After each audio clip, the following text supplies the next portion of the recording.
milieu des sables, rien ne marque la frontière aux confins algéro-marocains. Mais pour cette ligne sans vrai dessein, Algériens et Marocains s'affrontent. Deux postes perdus dans le désert, Assibeïda et Tinjoub, ont été l'enjeu d'une lutte sévère, occupée tour à tour par les deux adversaires. Finalement, les forces marocaines ont repris ces deux positions avec leurs points d'eau et leurs palmeraies.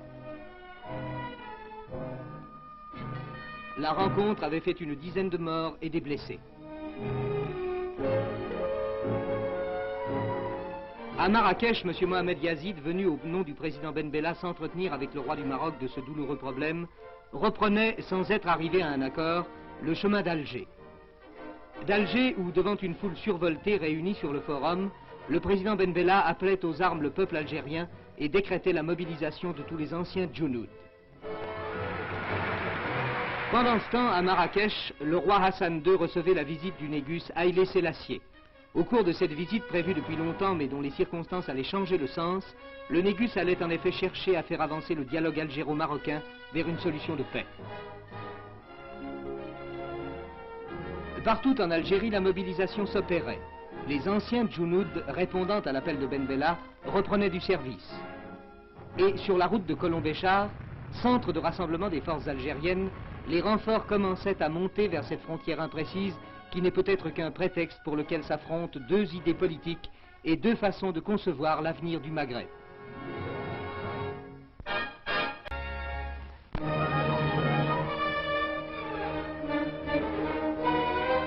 Assibeïda reste le point névralgique du conflit algéro-marocain. Le point d'eau et la minuscule palmeraie sont occupés par l'armée royale marocaine qui, sous le commandement du général Driss, affirme avoir nettoyé la région des éléments algériens. Les Marocains ont fait prisonnier 4 officiers égyptiens. Intervention égyptienne, dit Rabat, simple mission d'assistance technique, répond Alger. Mais à la suite de tels incidents, le ton a monté au Maroc. Dans les rues de la Médina de Marrakech, une foule a manifesté contre Ben Bella à l'heure où le roi Hassan déclarait « Le Maroc n'est pas l'agresseur, il est certain de son bon droit ».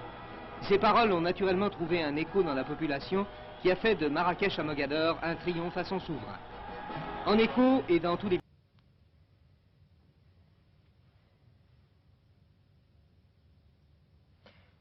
À l'heure où nous vous présentons ce reportage, on se demande s'il reste encore quelque chance d'empêcher de s'affronter en une guerre généralisée l'Algérie et le Maroc. Deux pays que tant de raisons géographiques, ethniques et politiques, lorsqu'il s'agissait par exemple de s'émanciper de la tutelle de la France, avaient jusqu'à présent étroitement unis. De toutes les analyses qui ont été faites pour tenter d'expliquer le conflit, par-delà le motif initialement invoqué d'une simple contestation de frontières, laquelle choisir? S'agit-il des intérêts économiques certains que présentent les régions de Colombéchar et de Tindouf? S'agit-il essentiellement d'une lutte politique entre deux régimes aussi différents que ceux de l'Algérie et du Maroc, l'un socialiste, l'autre monarchique? Ou s'agit-il encore d'un autre enjeu auquel on s'en joint, mais qui en définitive pourrait être tout aussi important? Dans le passé, en effet, le Grand Sud, malgré son immense pauvreté, a été l'une des zones stratégiques les plus importantes de l'Afrique du Nord. Lieu de destination de nombreuses caravanes, point de contact entre Algériens, Marocains, Soudanais même, carrefour où se pratiquait non seulement le troc de marchandises, mais aussi l'échange d'idées qui bien souvent, à partir de cette terre désolée, lancèrent de simples tribus nomades à la conquête de régions moins ingrates et quelquefois très loin. Mais nous ne retrouverons pas apparemment de telles considérations dans l'esprit de ce lieutenant algérien interrogé par Michel Honorin sur une position située à 15 km d'Assibeïda, c'est-à-dire en pleine zone de feu. Est-ce que les combats sont violents? Oui, dans un sens, un combat sans pitié, comme tous les combats qu'on a vécus.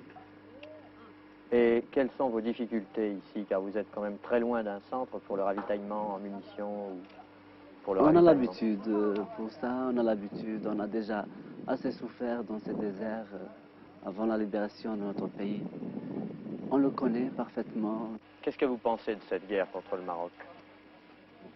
De ma foi, cette guerre, c'est-à-dire, on voulait bien se reposer, c'est-à-dire, c'est une mi-temps qu'on a fait, c'est-à-dire, on a fait la guerre pour libérer notre terrain, puis on s'est arrêté, on a dit on voulait s'organiser et avoir pas mal c'est-à-dire orienter notre armée. Mais les Marocains nous ont provoqué, c'est une provocation de leur part, c'est tout ce que je dis. Mais quand même, les Marocains, le Maroc est un peuple arabe comme vous. Alors qu'est-ce que vous ressentez à lutter contre les Marocains? Le peuple marocain, on n'a rien contre le peuple marocain, mais c'est surtout ses gouvernants qui ont une autre formation, qu'elle n'est pas la nôtre. Nous, Algériens, qu'on veut ouvrir toutes les frontières et faire un Maghreb arabe, ils ne se limitent pas à Tindouf ou à... On veut l'ouvrir une fois pour toutes, c'est notre idée, quoi. Il aurait dû passer par d'autres... il aurait dû passer par un dialogue, comme notre gouvernement l'a bien précis dans tous les discours qu'il a fait Ben Bella. Je pense qu'il pouvait, il y avait le seul moyen, c'est de discuter, de parler. Et nous retrouvons le désert dans lequel évoluent péniblement des hommes tassés et secoués dans des camions qui font peut-être partie de ceux offerts par le Maroc, comme certaines pièces d'artillerie et chars AMX, cadeaux également du voisin chérifien à l'heure de l'amitié, qui sont maintenant retournés contre lui. Mais la mécanique est une chose à côté de laquelle on n'oublie pas le prix que vaut dans le désert l'antique et traditionnelle monture saharienne adaptée aux besoins du moment. Quelle était la situation militaire des Algériens au moment où ces images ont été tournées? Michel Honorin nous l'explique maintenant.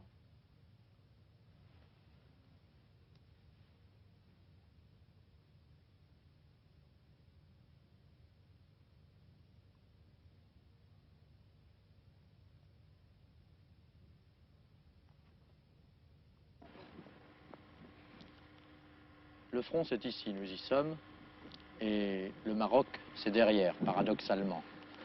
Mais pourquoi le Maroc est-il derrière nous et que les Algériens sont tournés vers leur pays? C'est que les Marocains tentent un mouvement de tenaille vers la gauche, donc vers le nord, et que les Algériens résistent à la poussée marocaine.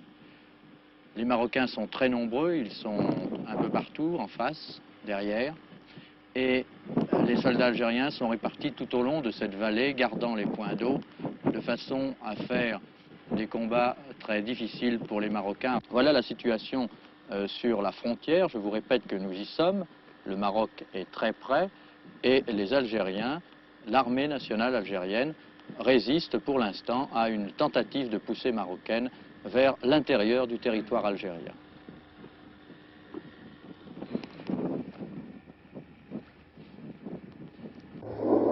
Et maintenant, en même temps que ces images, nous nous transportons du côté marocain, là où se trouve une autre équipe de 7 jours du monde, et au moment précis où les deux adversaires se mitraillent.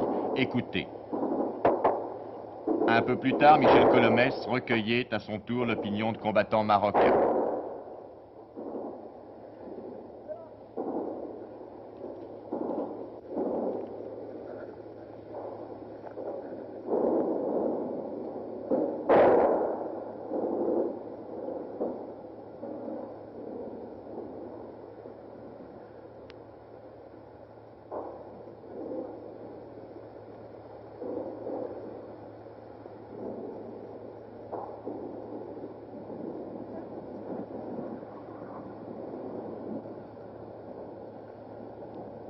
Comment elle se passe, cette guerre?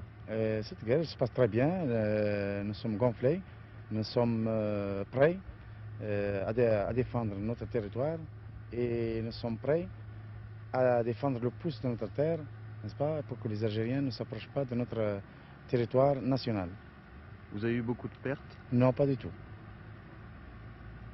Comment ça s'est-il passé sur le plan militaire, la reprise d'Hassin Beida? La reprise d'Hassin Beida, parce que les Algériens nous ont pris par lâcheté et enfin, nous sommes venus et nous avons repris nos positions avec succès. Les troupes ont bon moral? Très bon moral, très gonflé. À Tagounit, le PC avancé de l'armée marocaine, à une quarantaine de kilomètres au nord d'Hassin Beida, les troupes marocaines viennent au repos et se préparent à d'autres opérations. Michel Colomès y a rencontré un colonel marocain qu'il va questionner à son tour.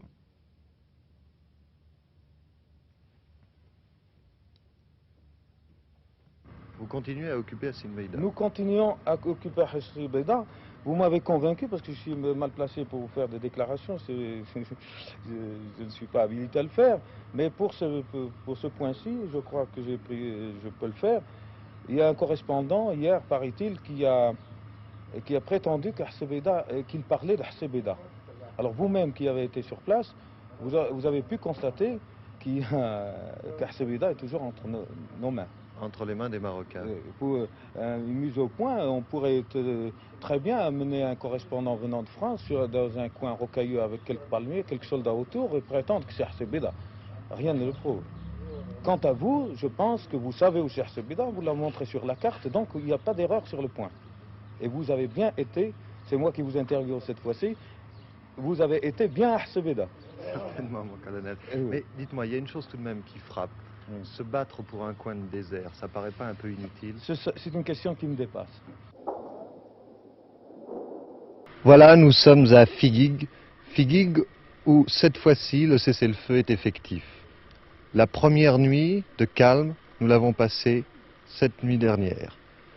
En face de nous, de l'autre côté, des crêtes, à 2 km à peu près, on peut même les apercevoir à la jumelle, les Algériens. Ici, un poste qui était jusqu'à présent un poste de tir avec une mitrailleuse 12-7 et qui est maintenant un poste d'observation. On attend, on s'observe à la jumelle, mais pour le moment, on ne tire plus. Ça a été dur les combats, monsieur? Oui, ça a été dur? Oui. Ça a duré combien de temps? Le pécan ici, c'est 4 jours. 4 jours? Oui. Vous avez eu beaucoup de camarades blessés ou tués? Oui, il y en a beaucoup. Beaucoup? Oui. Qu'est-ce que vous en pensez de cette guerre qui maintenant semble être finie? On a fait une guerre entre les camarades, entre les frères. C'est eux qui veulent rentrer dans notre terre et dans notre pays.